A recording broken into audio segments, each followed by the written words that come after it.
கருணாநிதியினுடைய 100 ரூபாய் காயின் நாணயத்தை வெளியிட இருக்கிறார் நாளை மறுநாள் ராஜ்நாத் சிங். ஆக மொத்தம் திமுக காங்கிரசிலிருந்து சிறிது விலகுகிறதோ என்ற ஒரு சந்தேகம் கூட அரசியல் நோக்கர்களுக்கு தெரிகிறது. டெல்லி அமெரிக்காவிலிருந்து திரும்பி வரும் வரை மு.க. ஸ்டாலினுடைய மகன் உதயநிதி ஸ்டாலினுக்கு துணை முதலமைச்சர் பதவி கொடுத்தால் ஆளுநரோ மத்திய அரசாங்கமோ தடையாக நிற்கக்கூடாது என்பதற்காகத்தானோ யூ-டர்ன் இருக்கும் என்று அரசியல் நோக்கர்கள் கருதுகிறார்கள். சிவா, அதாவது காதல் மலர்கிறது திமுகவிற்கும் பாஜகவிற்கும் இடையே என்ற கற்பனை பயிர்ந்து கொண்டு பார்த்தாலும் சமீப காலமாக மோடியை திட்டுவது மு.க. ஸ்டாலினை குறைத்து கொண்டிருக்கிறார். ஏன் சாட்சிக்காரன் காலில் விழுதோட சண்டைக்காரன் காலில் விழலான்னு ஒரு பழமொழியை முன்னோக்கி செல்கிறாரா மு.க. ஸ்டாலின்? தமிழகத்தை குறிவைக்க வேண்டும் என்று மத்திய பாஜக நிர்ணயம் செய்து விட்டதாகத்தான் ஜே.பி. நட்டா அவர்கள் என்னிடம் தற்பொழுது கூறினார். ஒரு மணி நேரத்திற்கு முன்பாக 31 வயது டாக்டரை திரிணாமுல் காங்கிரஸ் தலைவர் கற்பழித்து விட்டார். பலாத்கார செயல் மிகவும்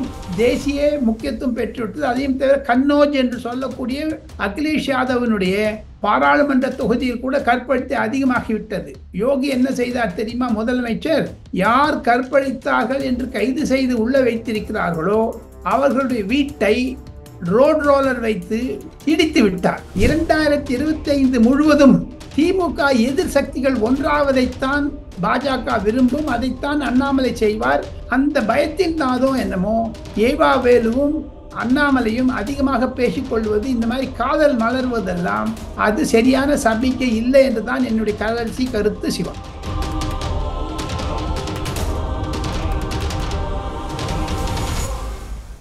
ரியல் ஒன் வாசகர்களுக்கு வணக்கம். தமிழகம், டெல்லி, இந்தியா முழுவதும் நடக்கக்கூடிய முக்கியமான தகவல்கள், செய்திகள் குறித்து தொடர்ச்சியாக நம்முடைய வாசகர்களோடு பகிர்ந்து கொண்டிருக்கும் மூத்த பத்திரிகையாளர் டெல்லி ராஜகோபாலன் சார் அவர்கள் இப்போது நம்முடைய இருக்கிறார். வணக்கம் சார். நமஸ்காரம். நமஸ்காரம். டெல்லியில் ஒரு பரபரப்பான சூழ்நிலை என்ன என்று கேட்டால், திராவிட முன்னேற்ற கழகம் மத்திய அரசாங்கத்தை கண்டித்து ஒரு தீர்மானம் போட்டிருக்கிறது இன்று சென்னையில். அதே மாதிரி அதிமுகவுடைய நிர்வாகிகள் கூட்டமும் ஒரு தீர்மானம் போட்டு, இந்த இரண்டையும் மத்திய பாஜகவினுடைய தலைமை மிகவும் வரவேற்கிறார்கள். காரணம், தமிழகத்தில் பாஜக வளர்ந்து விட்டதைத்தான் அது தெரிகிறது என்று சொல்லுகிறார்கள். உதாரணத்திற்கு சிவா, ஆகஸ்ட் 31, செப்டம்பர் 1, செப்டம்பர் 2 இந்த 3 நாட்களிலும் பாலக்காடு என்று சொல்லக்கூடிய கேரளாவில் இருக்கக்கூடிய கோயம்புத்தூர் அருகாக இருக்கக்கூடிய பாலக்காட்டில் தேசிய செயற்குழு பாஜக கூட இருக்கிறது. பற்பல RSS தலைவர்கள் வர இருக்கிறார்கள். நட்டாவிற்கு அடுத்தது யார் என்று ஒரு தீர்மானம் செய்வார்கள். இதனிடையே அமைச்சர் நிர்மலா சீதாராமன் தலைமையில் அரசியல் தீர்மான குழு ஒன்று நிறுவியிருக்கிறார் ஜே.பி. நட்டா இன்று. அதற்காக பற்பல தகவல்களை அண்ணாமலையிடமிருந்தும் மற்ற பாஜக தலைவர் வானதி சீனிவாசன், பொன் ராதாகிருஷ்ணன், நயினார் நாகேந்திரன் மற்றும் சில எம்எல்ஏக்கள் கருத்து கேட்டிருக்கிறார் நிர்மலா சீதாராமன். 3 பேராகிராஃப் பத்திகள் உள்ளே அந்த தீர்மானத்தில் தமிழகத்தில் இருக்கக்கூடிய போதைப் பொருள் விஷயங்கள், டாஸ்மாக் கடை, மணல் கொள்ளை எல்லாம் விவாதிக்க இருக்கிறார்கள்.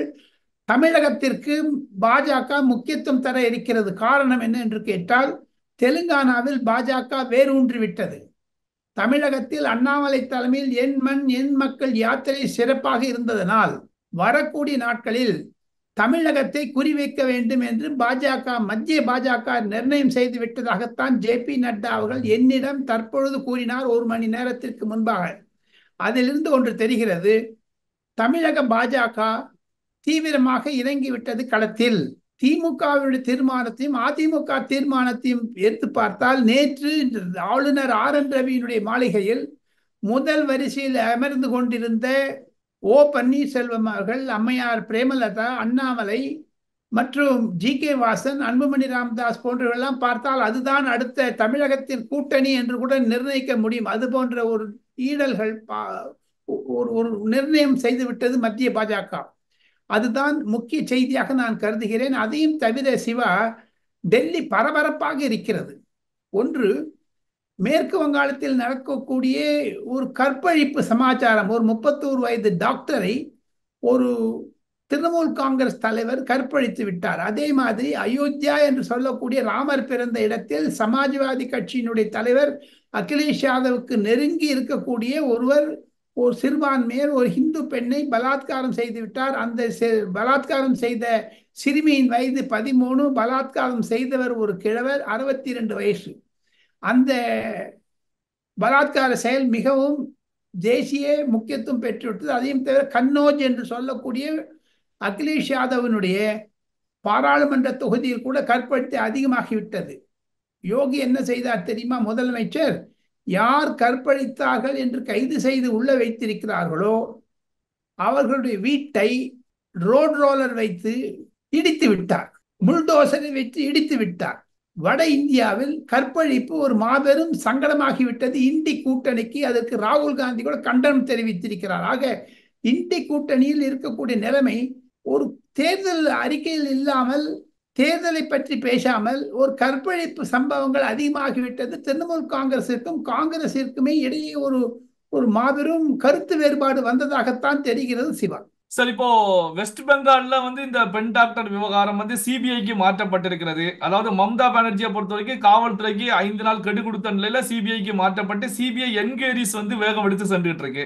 இந்த சிபிஐ என்கொயரிஸ் வேகம் எடுத்து செல்லக்கூடிய நிகழ்வு அங்கு மம்தா அரசுக்கு ஏதாவது நெருக்கடியை உருவாக்குமா சார்?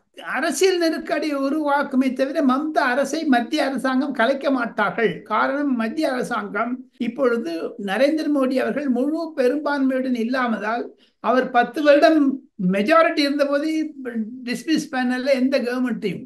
ஆர்டிகல் 356 அவர் உபயோகப்படுத்தவில்லை. இப்பொழுது அரசியல் ரீதியாக சூழ்நிலையை திருப்பி விடுவார் நரேந்திர மோடி தவிர கண்டிப்பாக மேற்கு வங்க அரசாங்கத்தை கலைக்க மாட்டார். ஜனாதிபதி ஆட்சி அங்கு வராது.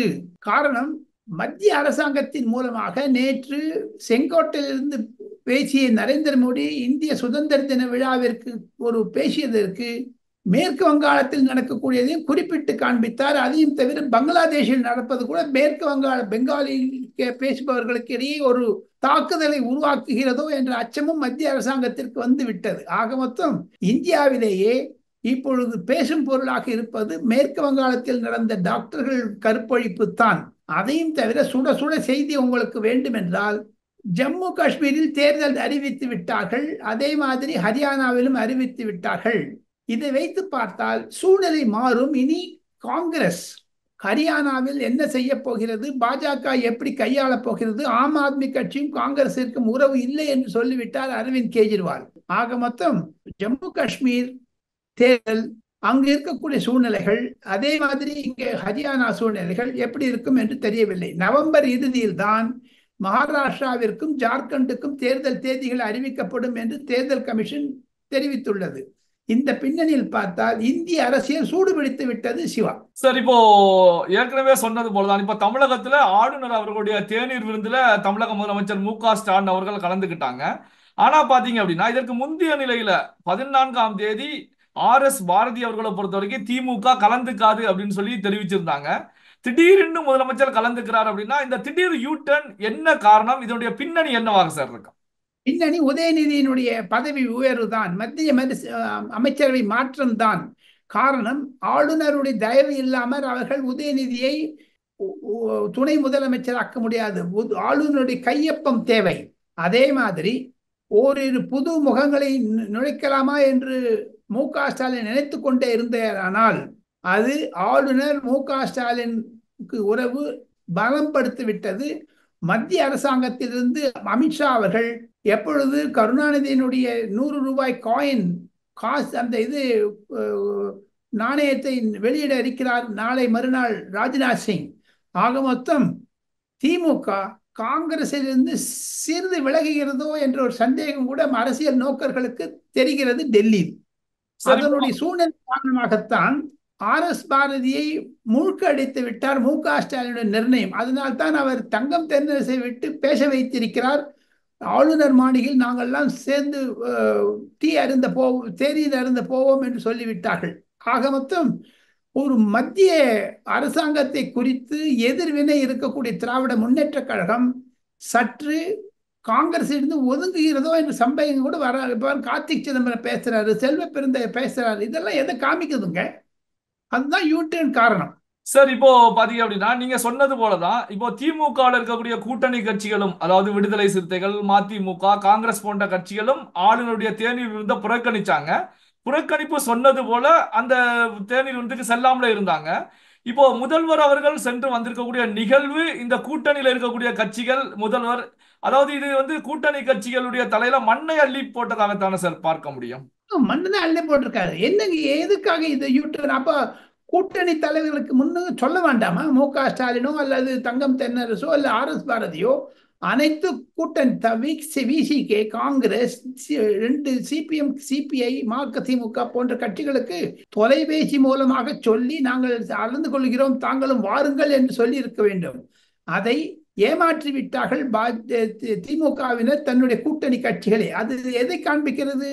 திமுக கட்சியில் இருக்கக்கூடிய உரசல்களை காண்பிக்கிறது. இதை பின்னணியில் அடுத்த வாரம் முதலமைச்சர் அமெரிக்கா செல்லும் ஒரு தேதி நிர்ணயிக்கப்பட்டதால் அமெரிக்காவிலிருந்து திரும்பி வரும் வரை மு.க. ஸ்டாலினுடைய மகன் உதயநிதி ஸ்டாலினுக்கு துணை முதலமைச்சர் பதவி கொடுத்தால் ஆளுநரோ மத்திய அரசாங்கமோ ஒரு தடையாக நிற்கக்கூடாது என்பதற்காகத்தானோ யூ-டர்ன் இருக்கும் என்று அரசியல் நோக்கர்கள் கருதுகிறார்கள். சிவா சார், இப்போ தமிழக முதலமைச்சர் மு.க. ஸ்டாலின் அவருடைய வெளிநாட்டு பயணம் அப்படின்னு சொல்லும் போதுதான் முதலீட்டை ஈர்ப்பதற்காக இந்த பயணம் அப்படின்னு சொல்லப்பட்டாலும், கடந்த முறையும் பாத்தீங்கன்னா பல முறை முதலமைச்சர் அவர்கள் வெளிநாட்டுக்கு முதலீட்டை ஈர்க்க சென்றிருந்தாங்க. ஆனா பெரிய அளவுல முதலீடு ஈர்க்கப்பட்டதா அப்படிங்கிறது இன்னும் தெளிவாகாத நிலையில மீண்டும் வெளிநாட்டு பயணம், முதலீட்டை ஈர்ப்பது, இது எதை சார் சுட்டி காட்டுது? இதோடைய பின்னணி என்னவாக இருக்கும்? பின்னணி என்ன என்று கேட்டால் 3 விஷயங்கள் சிவா. ஒன்று, 2026க்கான தேர்தல் நிதி வேண்டும். இது மாதிரியான ஒரு வெளிநாட்டு பயணம் செய்தால், தொழிற்சாலைகள் வந்தால் அங்கிருந்து சில ஊழல்கள் பணம் செய்ய முடியும். ஒன்று. இரண்டாவது முக்கியமான காரணம் என்ன என்று கேட்டால், திமுகவில் இருக்கக்கூடிய உட்கட்சி பிரச்சனை அதையெல்லாம் மறந்து ஒடிந்து, ஏன்னா சீஃப் மினிஸ்டருக்கு தூக்கமே வருது இல்லைங்கிறார். அமெரிக்காலையான போய் தூங்கலாமான்னு நினைக்கிறார். இன்று பொதுக்குழுவில் பேசிய மு.க. ஸ்டாலின் அவர்கள், நான் அமெரிக்காவில் இருந்தாலும் அரசாங்கத்தையும் கட்சியும் கூர்ந்து கவனிப்பேன் என்று மாவட்ட செயலாளர்களிடம் கூறியிருக்கிறார். அது எதை காண்பிக்கிறது? தற்காலிகமாக ஒரு தலைவரையோ அல்லது முதலமைச்சர் பொறுப்பு முதலமைச்சரையோ நியமிக்க வேண்டும். 15 நாள் வெளிநாடு செய்கிறார் என்றால், கள்ளக்குறிச்சி மாதிரி ஒன்று வந்துச்சுன்னா திருப்பி வந்துடுவாராங்க மு.க. ஸ்டாலின் அங்கே ஊருக்கு கேன்சல் பண்ணிட்டு. இல்ல தமிழகத்தில் ஒரு பிரச்சனை வந்தா, ஏதாவது திடீர் என்று மேற்கு வங்காளத்தில் கற்பழித்தோ பூதாகாரமா ஆகிவிட்டால் மு.க. ஸ்டாலினுக்கு அதையெல்லாம் தடுத்து நிற்பதற்கு, ப்ரீஎம்ப்ட் செய்வதற்குத்தான் ஆளுநருடன் மத்திய அரசாங்கத்துடன் திமுக கைகோர்த்திருப்பதாகத்தான் டெல்லியில் வர்ணிக்கிறார்கள். இருப்பினும் கூட்டணி கட்சிகளை அம்போ என்று விட்டார்கள், அலாதியாக விட்டார்கள். யானையும் தன் தலையில் மண்ணை கொண்டு போடுன்னு சொல்வதற்கு கூட்டணி கட்சிகளுடைய மண்ணளி போட்டார் திமுகவினர். Okay sir. சார், இப்போ பாத்தீங்க அப்படின்னா இந்த கலைஞர் நூற்றாண்டு விழா நாணய வெளியீட்டு விழாவிற்கு பாத்தீங்கன்னா கூட்டணியில இருக்கக்கூடிய தலைவர்களுக்கு ஏவா வேலு அவர்கள் அழைப்பு விடுத்திருக்காங்க, தொலைபேசி மூலமாக அழைப்பு விடுத்திருக்காங்க.